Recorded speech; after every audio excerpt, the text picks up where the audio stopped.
I love my leaders, and look at that Jessica Tang. Look how amazing she is, and look at the leadership she's providing here. Let's just say thank you, Jessica, for all of this. Thank you. You know, if you don't start, and it's been an honor to kind of listen. I'm not quite sure that I can actually say something anymore after that, Jess. And my staff was looking at my notes. You think, I left my glasses there. You think I can read them? I'm not sure I could read them even if I had my glasses on. But, you know, it's been an honor to sit and listen to the workers at Ryder, the stories that the PBS folks who are here and the young people who were part of that story and their courage, to hear Jim speak, to see Kim again, to see all of you who took over for Kim when Kim couldn't be here, to see Doug Nelson. This is the labor movement. This is actually the labor movement. It's, you know, and to be, and I love the work around Frances Perkins, to be basically in a place in which Frances Perkins started thinking about the work that she did and the blueprint, if we think about a blueprint, the blueprint that she gave so many of us in terms of what to do, and the fact that she was a woman in really, truly a man's world and was so indefatigable and resilient and brilliant that she could actually move an agenda of Social Security that, by the way, today, for those who are following it, we finally in the House of Representatives repealed WEP-GPO. Not the Senate, but the House. We've been watching 300 and some odd votes to 72.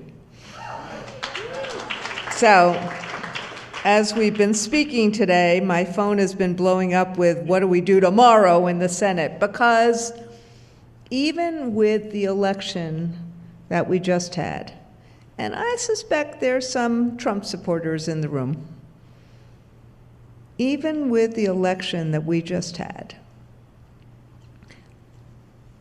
shame on us if we don't understand what it was about. And we may not ever really understand what it was about if we don't really listen to people who clearly want their leaders to actually solve problems.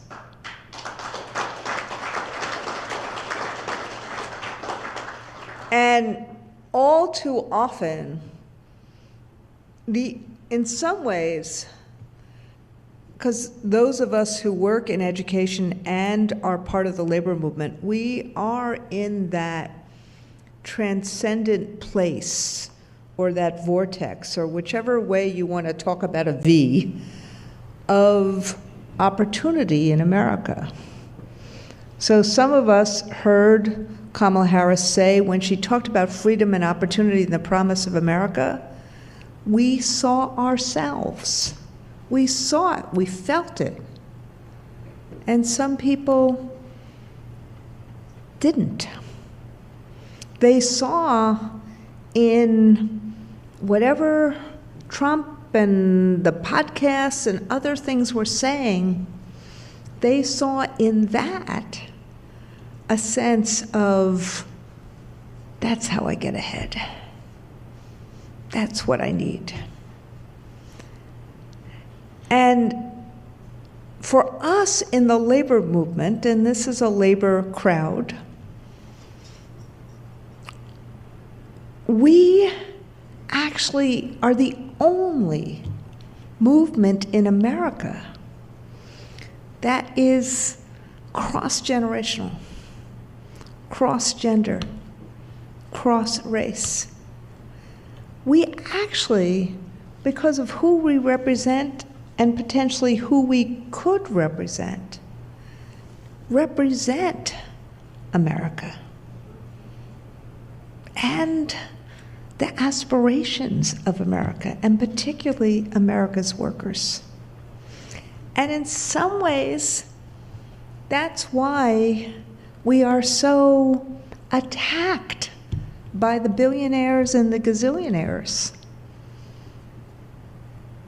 Not only in America, but worldwide. That's why, as someone said, we were ascendant right after World War II and have fought to revive ourselves now. That's why Frances Perkins understood the importance of things like Social Security and the labor movement in the wake of things like the Triangle Shirtwaist Factory. Yes, sorry, I am a social studies teacher as well as the AFT president, so you knew you'd get some of that. But my point in saying all this is I'm not sure I have any of the answers, but I certainly don't have all the answers of why what happened on Tuesday happened.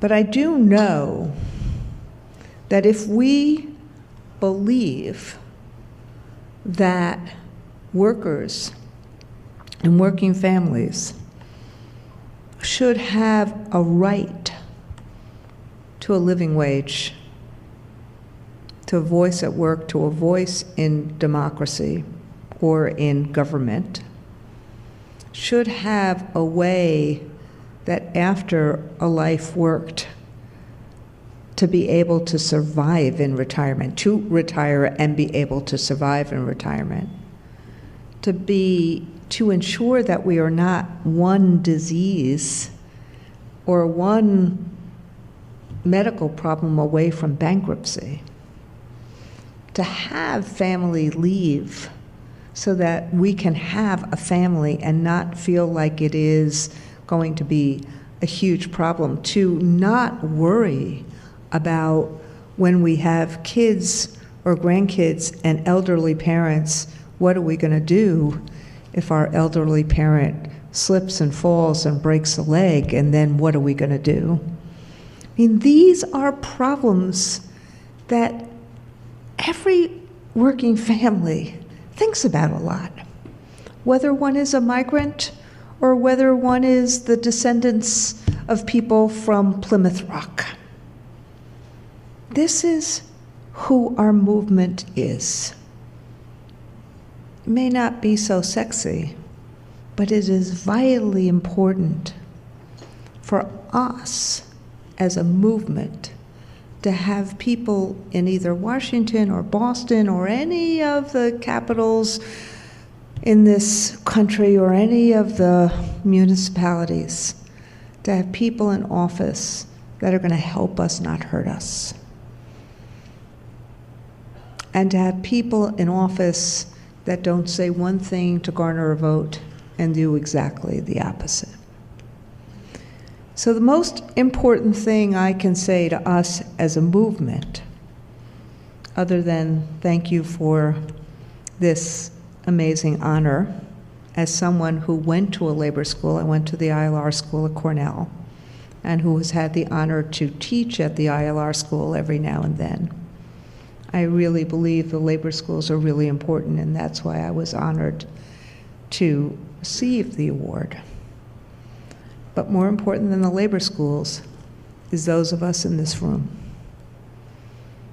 If we really do believe that workers should have a shot at a life well lived, and their families should be able to aspire, and that hope and aspiration and dignity should be our watchwords rather than fear and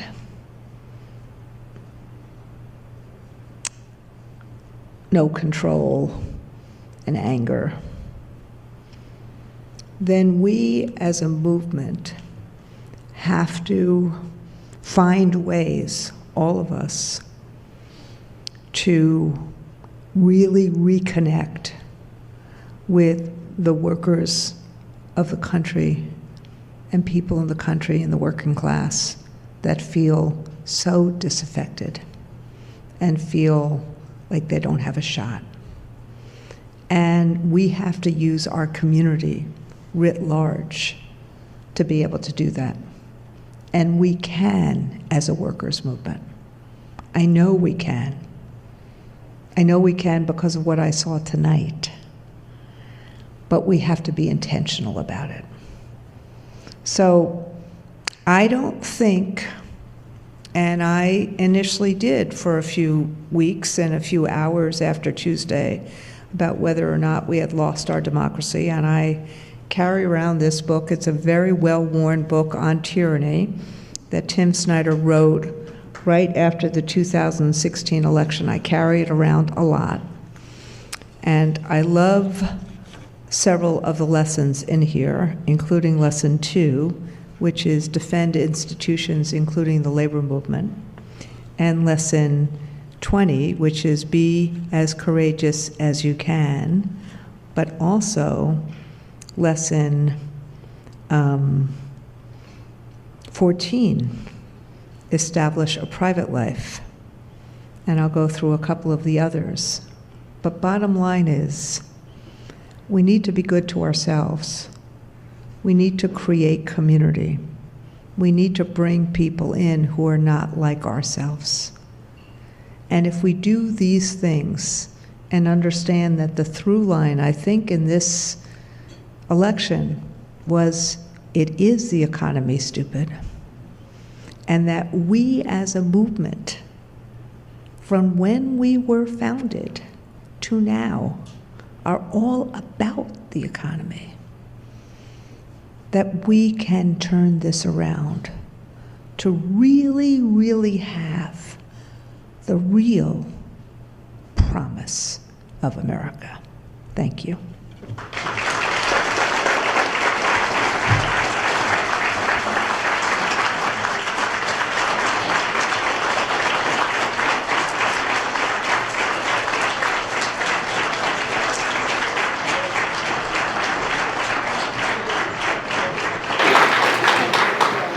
Thank you so much to Randi. That was exactly what we needed tonight. So our program has concluded. I'd like to encourage people, if you'd like to have pictures, pictures of your group, pictures of yourself, just head on over to the wall there. And Sean Mills, who is our longtime video and photography professional, will be able to help out with that. All right, so good night, everybody. Thanks for coming.